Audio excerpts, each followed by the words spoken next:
नमस्कार किसान भाइयों। क्या आप जानते हैं कि गेहूं की फसल में आपकी पूरी मेहनत और लागत का परिणाम केवल पहले 20 से 25 दिनों के भीतर ही तय हो जाता है। जी हाँ, ये वो समय है जब आपकी फसल ये निर्णय लेती है कि वो आपको 15 क्विंटल की औसत पैदावार देगी या फिर 25 से 30 क्विंटल प्रति एकड़ का रिकॉर्ड तोड़ उत्पादन देगी। अक्सर किसान भाई बुआई तो बहुत अच्छी करते हैं, महंगा बीज भी लाते हैं, लेकिन पहले पानी के दौरान खाद प्रबंधन में की गई एक छोटी सी गलती पूरी फसल का गणित बिगाड़ देती है। अगर आप भी अपनी गेहूं की फसल में कल्ले कम निकलने, पीलापन आने या फिर पौधों की रुकी हुई ग्रोथ से परेशान हैं, तो आज का ये वीडियो आपके लिए किसी वरदान से कम नहीं होने वाला है। आज हम आपको वो वैज्ञानिक फॉर्मूला बताने जा रहे हैं जिसे कृषि विशेषज्ञ और प्रगतिशील किसान अपनाते हैं, जिसमें यूरिया, जिंक और ह्यूमिक एसिड का एक ऐसा सटीक मिश्रण शामिल है जो आपकी फसल में कल्लों की संख्या को इतना बढ़ा देगा कि खेत में पैर रखने की जगह नहीं मिलेगी। स्वागत है आपका हमारे चैनल पर, जहां हम खेती को मुनाफे का सौदा बनाने के लिए नई और सटीक जानकारी लेकर आते हैं। गेहूं की खेती भारत की रीढ़ है और हम चाहते हैं कि हमारे हर किसान भाई की उपज दोगुनी हो। इससे पहले कि हम इस जादुई फॉर्मूले और खाद डालने के सही तरीके पर विस्तार से बात करें, आप हमारे इस वीडियो को लाइक जरूर कर दें और अगर आप चैनल पर नए हैं तो नीचे दिए गए सब्सक्राइब बटन को दबाकर हमारे परिवार का हिस्सा बनें। साथ ही कमेंट बॉक्स में हमें ये जरूर बताएं कि इस बार आपने अपने खेत में गेहूं की कौन सी वैरायटी या किस्म की बुआई की है, जैसे कि DBW 187, 303 या कोई और। आपके जवाब से हमें ये समझने में मदद मिलेगी कि हमारे किसान भाई किस तरह के बीज पर भरोसा जता रहे हैं। चलिए अब बिना देर किए सीधे मुद्दे पर आते हैं और समझते हैं गेहूं में पहले पानी और खाद प्रबंधन का पूरा विज्ञान। गेहूं की फसल में पहला पानी आमतौर पर बुआई के 21 से 25 दिनों के बाद लगाया जाता है और तकनीकी भाषा में इस अवस्था को क्राउन रूट इनिशिएशन या CRI स्टेज कहा जाता है। ये वो समय होता है जब पौधे की बीज वाली जड़ें अपना काम करना बंद करने वाली होती हैं और मिट्टी की सतह के ठीक नीचे से नई मजबूत और स्थायी जड़ें निकलना शुरू होती हैं। इन जड़ों को क्राउन रूट्स कहा जाता है। यही वो जड़ें हैं जो भविष्य में पौधे को खड़ा रखेंगी, मिट्टी से पोषक तत्व उठाएंगी और सबसे महत्वपूर्ण बात, इन्हीं जड़ों के विकास पर यह निर्भर करेगा कि आपके पौधे से कितने कल्ले यानी टेलरिंग निकलेगी। अगर इस समय पौधे को सही पोषण नहीं मिला तो क्राउन रूट्स कमजोर रह जाएंगी, जिससे कल्लों की संख्या कम हो जाएगी और अंततः आपकी पैदावार 30 से 40% तक गिर सकती है।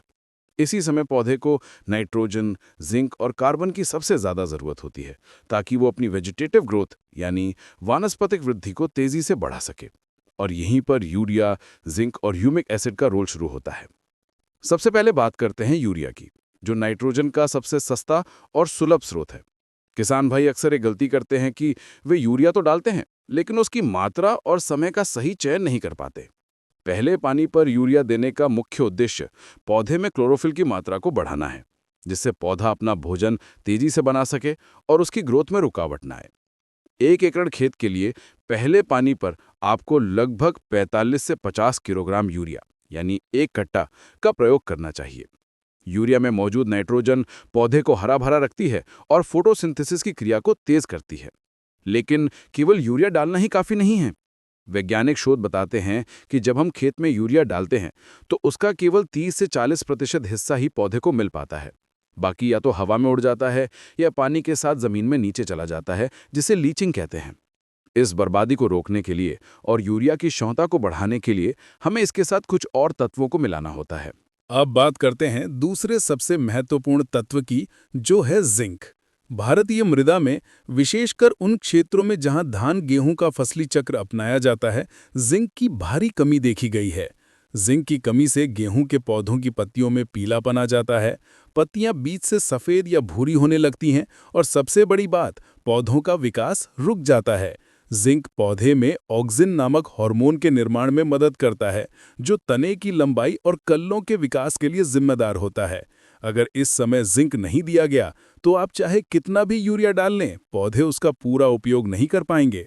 बाजार में कई तरह के जिंक उपलब्ध हैं, जैसे जिंक सल्फेट 33%, जिंक सल्फेट 21% और चिलेटेड जिंक 12%। पहले पानी के समय सबसे अच्छा परिणाम पाने के लिए आपको जिंक सल्फेट 33% का इस्तेमाल करना चाहिए। इसकी मात्रा लगभग 5 से 6 किलोग्राम प्रति एकड़ रखनी चाहिए। यदि आप 21% वाला जिंक इस्तेमाल कर रहे हैं तो उसकी मात्रा 10 किलोग्राम प्रति एकड़ रखें। जिंक सल्फेट को मोनोजिंक भी कहा जाता है और इसमें जिंक के साथ साथ सल्फर भी मौजूद होता है। सल्फर एक फंगीसाइड का भी काम करता है और साथ ही ये मिट्टी की गुणवत्ता को सुधारकर अन्य पोषक तत्वों की उपलब्धता भी बढ़ाता है, जिससे गेहूं की गुणवत्ता और चमक में इजाफा होता है। तीसरा और इस कॉम्बिनेशन का सबसे जादुई तत्व है ह्यूमिक एसिड। बहुत से किसान भाई अभी भी ह्यूमिक एसिड के महत्व से अनजान हैं, जबकि ये पैदावार बढ़ाने की कुंजी है। ह्यूमिक एसिड कोई खाद नहीं है, बल्कि ये एक सॉइल कंडीशनर है जो खदानों से निकाला जाता है। जब आप इसे मिट्टी में डालते हैं तो ये मिट्टी को भुरभुरा बनाता है और मिट्टी के कणों के बीच हवा का संचार बढ़ाता है। इसका सबसे बड़ा काम है जड़ों का विकास करना। जैसा कि हमने शुरुआत में बताया, सीआरआई स्टेज पर जड़ों का विकास सबसे अहम है। ह्यूमिक एसिड डालने से पौधों में सफ़ेद जड़ों की संख्या तेज़ी से बढ़ती है। जितनी ज़्यादा सफ़ेद जड़ें होंगी, पौधा मिट्टी से उतना ही ज़्यादा पोषक तत्व ग्रहण कर पाएगा। इसके अलावा ह्यूमिक एसिड मिट्टी में पहले से पड़े अघुलनशील पोषक तत्वों जैसे फास्फोरस, पोटाश और अन्य सूक्ष्म तत्वों को घोलकर पौधे को उपलब्ध कराता है। ये एक तरह से रसोइये का काम करता है, जो खाना तैयार करके पौधे के मुंह तक ले जाता है। बाजार में ये दानेदार और तरल दोनों रूपों में मिलता है। यदि आप 98% वाला दानेदार ह्यूमिक एसिड इस्तेमाल कर रहे हैं तो 1 किलोग्राम प्रति एकड़ की मात्रा काफ़ी है। ये यूरिया की कार्य क्षमता को भी बढ़ा देता है, जिससे कम खाद में भी आपको बेहतरीन परिणाम मिलते हैं। अब सवाल आता है कि इन तीनों को मिलाने का और खेत में डालने का सही तरीका क्या है। ये जानना बेहद ज़रूरी है, क्योंकि गलत तरीके से खाद डालने पर रिएक्शन हो सकता है और आपकी मेहनत बेकार जा सकती है। सबसे पहले आपको 45 से 50 किलो यूरिया लेना है।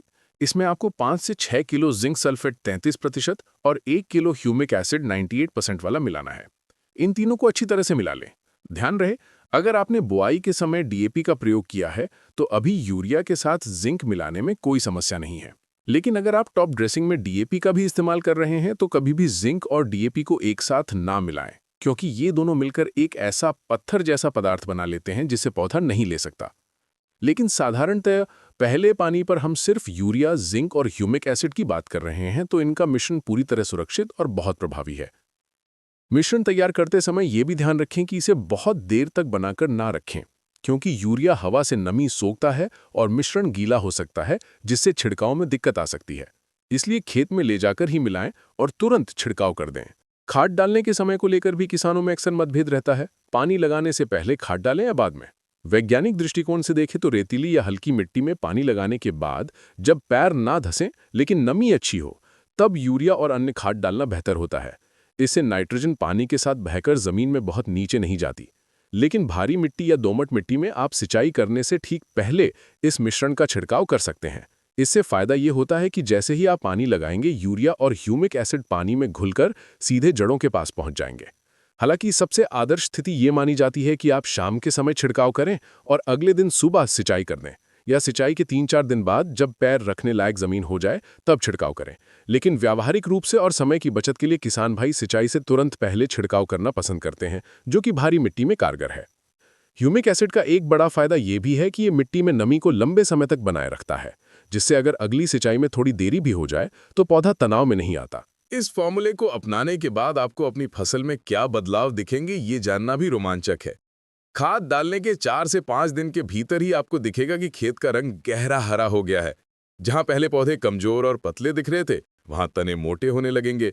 सबसे बड़ा बदलाव आपको 10 से 12 दिन बाद दिखेगा, जब हर पौधे से 10-15 या उससे भी ज्यादा कल्ले निकलने शुरू हो जाएंगे।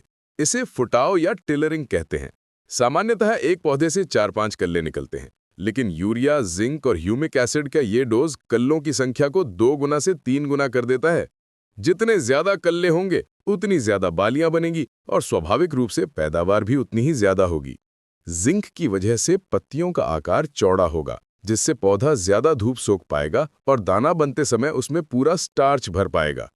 ह्यूमिक एसिड की वजह से जड़ों का जाल इतना फैल जाएगा कि आंधी या तेज हवा चलने पर भी आपकी फसल गिरेगी नहीं, क्योंकि उसकी पकड़ मिट्टी पर बहुत मजबूत होगी। इसके अलावा हमें कुछ सावधानियां भी बरतनी चाहिए। यूरिया का प्रयोग कभी भी एक बार में बहुत ज्यादा ना करें। यूरिया को हमेशा किस्तों में देना चाहिए। हमने जो 45 किलो की मात्रा बताई है वो पहली सिंचाई के लिए है। बाकी बची हुई नाइट्रोजन की मात्रा आपको दूसरी सिंचाई के समय देनी चाहिए। एक साथ बहुत ज्यादा यूरिया डालने से पौधे की लंबाई तो बहुत तेजी से बढ़ जाती है, लेकिन तना कमजोर रह जाता है, जिससे फसल गिरने का खतरा बढ़ जाता है और कीड़े बीमारियों का हमला भी ज्यादा होता है। इसलिए संतुलित मात्रा ही सफलता की कुंजी है। दूसरी सावधानी यह है कि जिंक सल्फेट खरीदते समय उसकी गुणवत्ता की जांच जरूर करें। हमेशा प्रतिष्ठित कंपनी का ही उत्पाद लें। बाजार में मिलने वाले सस्ते और नकली जिंक से बचें, क्योंकि उनमें सिर्फ सफेद पाउडर होता है जो फसल को कोई फायदा नहीं पहुंचाता। ह्यूमिक एसिड भी पोटेशियम ह्यूमेट के रूप में आता है, जिसमें काले चमकीले दाने या फ्लेक्स होते हैं। असली ह्यूमिक एसिड पानी में पूरी तरह घुलनशील होता है। एक और महत्वपूर्ण बात जो शोध में सामने आई है वो ये कि अगर आपके खेत में दीमक या जड़ माहू यानी कि रूट एफिड की समस्या है, तो इस मिश्रण के साथ आप कोई कीटनाशक जैसे कि क्लोरोपाइरिफॉस या फिप्रोनिल भी मिला सकते हैं। लेकिन अगर मिट्टी स्वस्थ है तो इसकी आवश्यकता नहीं है। ह्यूमिक एसिड स्वयं मिट्टी के मित्र कीटों और सूक्ष्म जीवों की संख्या बढ़ाता है, जो प्राकृतिक रूप से मिट्टी को उपजाऊ बनाते हैं। ये जैविक और रासायनिक खेती का एक बेहतरीन तालमेल है। जहां यूरिया और जिंक रासायनिक रूप से पौधे को पोषण देते हैं, वहीं ह्यूमिक एसिड जैविक रूप से मिट्टी की जान बढ़ाता है। जब मिट्टी स्वस्थ होगी तो कम खाद में भी ज्यादा उत्पादन मिलेगा। ये तरीका न केवल आपकी इस साल की फसल को सुधारेगा, बल्कि आने वाली फसलों के लिए भी खेत की उर्वरक शक्ति को बनाए रखेगा। आखिर में ये समझना जरूरी है कि खेती केवल मेहनत का नाम नहीं है, बल्कि सही समय पर सही तकनीक के इस्तेमाल का नाम है। गेहूं की फसल एक ऐसी फसल है जो शुरुआती देखभाल का बहुत अच्छा बदला देती है। अगर आप CRI स्टेज पर चूक गए, तो बाद में आप चाहे कितने भी टॉनिक या ग्रोथ प्रमोटर डाल लें, वो नुकसान पूरा नहीं हो सकता जो शुरुआत में हो चुका है। इसलिए पहले पानी को साधारण न समझे, यह आपकी फसल की नींव है। यूरिया के साथ जिंक और ह्यूमिक एसिड का ये त्रिवेणी संगम आपकी फसल में जान डाल देगा। ये एक छोटा सा निवेश है। ह्यूमिक एसिड और जिंक का खर्च बहुत ज्यादा नहीं है, लेकिन इसके बदले में जो 4-5 क्विंटल प्रति एकड़ की अतिरिक्त पैदावार आपको मिलेगी, वो इस खर्च से कई गुना ज्यादा होगी। तो किसान भाइयों, इस बार अपनी गेहूं की फसल में ये तरीका जरूर अपनाएं। पुराने ढर्रे को छोड़कर वैज्ञानिक खेती की ओर कदम बढ़ाएं। याद रखिए, सही पोषण ही बम्पर उत्पादन का आधार है। उम्मीद है कि आपको ये जानकारी न केवल पसंद आई होगी, बल्कि ये आपके लिए बेहद फायदेमंद भी साबित होगी। हमने कोशिश की है कि हर छोटी से छोटी जानकारी को गहराई से आप तक पहुंचाएं, ताकि खेत में खड़े होकर आपको किसी से पूछना ना पड़े कि क्या करना है। अगर आपके मन में अभी भी कोई सवाल है, जैसे कि रेतीली जमीन में मात्रा कम ज्यादा करनी है या किसी विशेष कंपनी के प्रोडक्ट के बारे में, तो बेझिझक कमेंट में पूछें। हम हर कमेंट का जवाब देने की पूरी कोशिश करते हैं। इस वीडियो को अपने साथी किसान भाइयों के साथ व्हाट्सएप ग्रुप्स में और फेसबुक पर जरूर शेयर करें, ताकि वे भी इस जानकारी का लाभ उठा सकें और अपनी पैदावार बढ़ा सकें। भारत का किसान समृद्ध होगा, तभी देश आगे बढ़ेगा। तो अगली बार खेत में पारी लगाने से पहले इस वीडियो में बताई गई बातों को याद रखिएगा। यूरिया, जिंक और ह्यूमिक एसिड का सही मिश्रण तैयार करें और अपनी आंखों से अपनी फसल को लहलहाते हुए देखें। मिलते हैं अगले वीडियो में एक और नई और महत्वपूर्ण जानकारी के साथ। तब तक के लिए अपनी फसलों का ध्यान रखें। धन्यवाद।